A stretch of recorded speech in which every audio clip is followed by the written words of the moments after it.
그러면 행중의 지형지세는 그 물을 마시지 말란 말이냐? 그렇겠죠? 특정한 곳에 물을 길어다 먹겠죠. 아니면 특정한 곳에 샘을 파서. 그러다 보니까 어떻게 됩니까? 한양에 더 인구가 많았지 않습니까? 조선주에. 그런데 한양에 한강물을 팔았단 말은 없거든. 그런데 평양에 그 대동강물을 팔아먹었다. 그럼 왜 그래요? 평양이 바로 행중의 지형지세이기 때문에 샘을 함부로 파지 못하게 했고, 그러다 보니까 물의 수요가 많았고, 그래서 이제 이와 같은 물을 팔아먹은 이야기가 나오게 된 것이죠. 자, 그래서 그 풍수는 바로 어떤 땅에 사는 사람과의 그 관계 속에서 특정한 풍수관이 형성됩니다. 그러면 제가 이제 이것을 그대로 우리 국토로 좀 키워서 본다면 우리 국토가 어떠하느냐에 따라서 우리 국토관이 달라질 수 있겠죠. 자, 근데 그러면 국토관이라는 것이 어떤 나라의 지형지세나 이거에서 규정되어지는 건가? 아니면 사람이 그 국토관을 만들어가는가? 오늘 제가 여러분께 드리고 싶은 이야기는 후자입니다. 그런데 어차피 요 이야기를 좀 말씀을 드려야 할 것 같은데, 바람은 어떻습니까? 머물러 있습니까? 흘러가죠. 그 다음에 물은 또 흘러가죠. 멈추지 아니하죠. 바람이 흘러가고 물이 흘러가면 어떻게 돼? 그 땅은 변화해야 안 해요? 변화하죠. 그래서 강산도 10년이면 변한다. 그러면 어떤 사람이 그 땅에 살았는데 나는 움직이지 않아서, 변화하지 않아서, 땅을 전혀 파헤치지 않았어. 그렇지만 강산이 저절로 변화하거든요. 그러면 거기 사는 사람들의 생활 양식도 변해요? 변하지 않아요? 변하죠. 강산도 변하고 산도 변하고. 그런데 그게 좋은 쪽으로 사람의 삶이 변하면 좋은데 나쁘게 변할 수도 있잖아요. 그럼 어떻게 돼? 인간과 자연이 어떻게 돼요? 항상 좋은 관계 속에 유지할 수 없죠. 이게 갈등이 생길 수 있죠. 그러면 그 갈등을 어떻게 조화, 조절, 타협, 그런 과정 자체가 풍수지례입니다. 그러면 자, 풍수라는 것이 고정불변으로 처음부터 어떤 옛날 지금부터 한 2000년 어떤 성인이 만들어낸 이론이 지금까지 계속 왔겠느냐, 아니면 계속 변화해 왔겠느냐? 변화하는 이론이겠죠.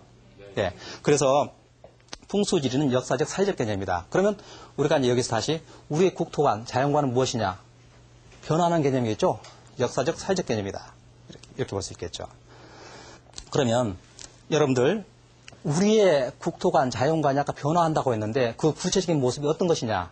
또 그러면 우리가 그런 전제에서 본다면 일본의 자연관, 국토관과 중국의 자연관, 국토관과 우리의 것이 같다, 같지 않다. 다르다는 걸 전제해야죠. 자, 그걸 한번 예로 볼까요?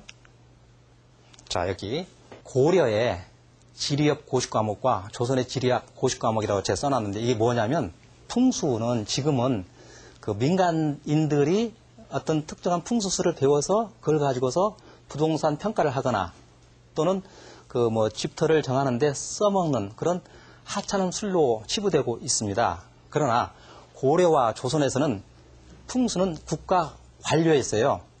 요즘 말하면 그 일종 기술직이라고 할까? 그러니까 조선의 그 중인 작과, 중인들이 보는 시험이 있었는데 그게 그 지리학 소속 과목입니다. 지리학. 여기에 합격을 하게 되면은 직관이 돼요. 역과에 합격하면 역관이 됩니다. 의과에 합격을 하면 의관이 되게 되는 것이죠. 그러니까 일종의 그 조선의 그 테크노라트라고 해야 할까? 기술직이었죠. 기술직. 그러니까 상당히 그 풍수의 기능이 높았어요. 근데 그러면 조선만 그랬느냐? 고려에서는 지리업이라는 관청 소속의 관료들이 활동을 했습니다. 그게 일관입니다. 일관의 역할이 조선주의 지관과 똑같아. 그런데 우리가 지금도 공무원 시험을 합격을 하면 어떻게 돼야 되죠? 특정한 과목도 공부를 해야 하지 않습니까? 마찬가지예요. 고려에서도 일관으로 관리로 합격을 되기 위해서는 이와 같은 9개 과목을 공부를 했어야지 돼요. 근데 이게 전부 풍수서적입니다. 그 다음에 조선에서는 지관에 합격하기 위해서는 이와 같이 9개의 그 과목을 열심히 공부를 했어야 합니다. 그러면 지금도 이 책들은 지금 전해져 오고 있습니다. 근데 여러분 잘 보세요. 고려에서 조선이 언제 바뀌었죠? 그래서 1392년이죠. 그러면 그 전에 이제 뭐 이렇게 변화하는 과정 시간이 있었겠지만 어떻게 갑작스럽게 저렇게 왕조가 바뀐다고 해서 여러분 이렇게 풍수지리의 고시 과목이 바뀌었을까? 궁금하시지 않으세요?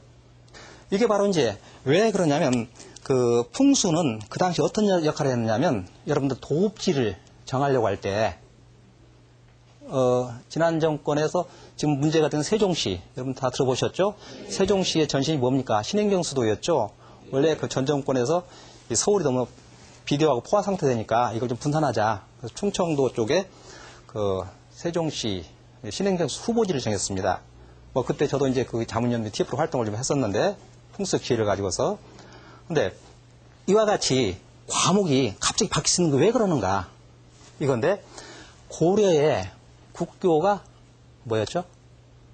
불교입니다. 조선은 유교입니다. 자, 그러면 지금의 우리가 사용하는 종교, 우리에게 종교가 하는 어떤 역할과 그 당시 역할은 다릅니다. 그때 그러니까 고려나 조선의 그 종교, 국교는 일종의 통치 이데올로기입니다. 국가의 통치를 원활하게 그 뭐랄까 사상적 배경이 되는 겁니다. 그래서 지금의 건 전혀 다르죠. 우리는 지금 대한민국 정부는 국교가 없죠. 다 종교의 자유를 허용하기 때문에. 그래서 그러면 고려에서는 국교가 불교인데 불교는 형식상으로는 전 국토를 극락화하겠다. 사람이 죽으면 착한 일하면 극락가듯이. 그래서 통치자는 그런 어떤 그 뭐랄까 일종의 이데올로기인다만 그런 것을 이야기를 합니다. 그럼 풍수지리도 그 국교에 맞는 걸맞는 내용으로 받쳐줘야지 돼요. 근데 조선에 오게 되면 국교가 유교로 바뀌게 되죠.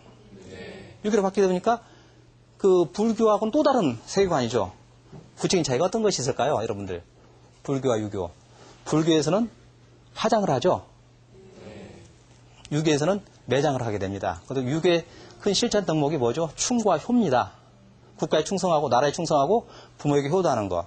그러다 보면 어떻게 돼요? 자, 고려 때는 그 왕족이랄까, 큰 스님이랄까, 귀족들이 화장을 선호했어요. 어떤 불교적 세계관에 따라서. 그런데 조선제에 들어와서 국교가 유교가 되다 보니까 부모에게 그 효를 하는 게 또 국가에 충성하는 것이 가장 큰 덕목인데 여러분 부모에게 효하는 가장 큰 뭐랄까 지름길이 뭐예요? 가장 좋은 방법이 부모 뜻 잘 받드는 것, 부모를 잘 모시는 것, 그 이상 없지 않습니까? 그러면 살아생전에서는 부모를 잘 모시고 죽어서도 어떻게 부모를 잘 모셔야겠죠? 근데 효의 시작이 뭐예요? 수학에서 신체 발부 불가훼손, 머리띠 하나도 훼손하지 않는 것이 바로 효의 시작이란 말이죠. 그런데 어떻게 하물며 부모를 갖다가 화장을 하겠어요? 말도 안 되죠. 이건 금수강할 짓이지. 그러니까 어떤 세계관이 달라지면 그와 같이 그 부모의 죽음, 시신을 처리하는 것에 있어서 엄청 변화가 오게 됩니다. 그러니까 이제 조선에서는 유교가 국교가 되다 보니까 매장 문화가 발달하게 됩니다. 그렇죠? 그러니까 이제 어떻게 묘지 풍수로만 관심이 가요. 고려에서는 전 국토를 극락화하는 거. 그래서 묘지 풍수는 그게 관심이 없어요. 그러다 보니까 이제 나중에 다시 말씀을 드리겠습니다만 고려에서는 일종의 국역풍수입니다. 국역풍수. 나라 전체의 큰 틀 속에서 그 국가를 관리하는 것. 그래서 그 고려 때까지만 해도 물론 영토가 변동이 많고 합니다만은 이 백두산을 머리로 봤고 제주도와 대마도를 발로 봤어요. 이런 국토관념이 있었던 것이죠. 그런데 조선에 와서 이런 그 어떤 국역적인 그 관념은 사라지고 이제 작은 자리, 몇 자리 잡는 거. 이걸 이제 바뀌게 되는 거죠. 그럼 자, 여러분들 여기서 제가 말씀드린 것을 결론을 내자면 국토 간의 변화가 있겠다, 없겠다. 당연히 있죠. 이렇게. 그거에 대해서는 다시 좀 더 말씀을 드리기로 하겠고요.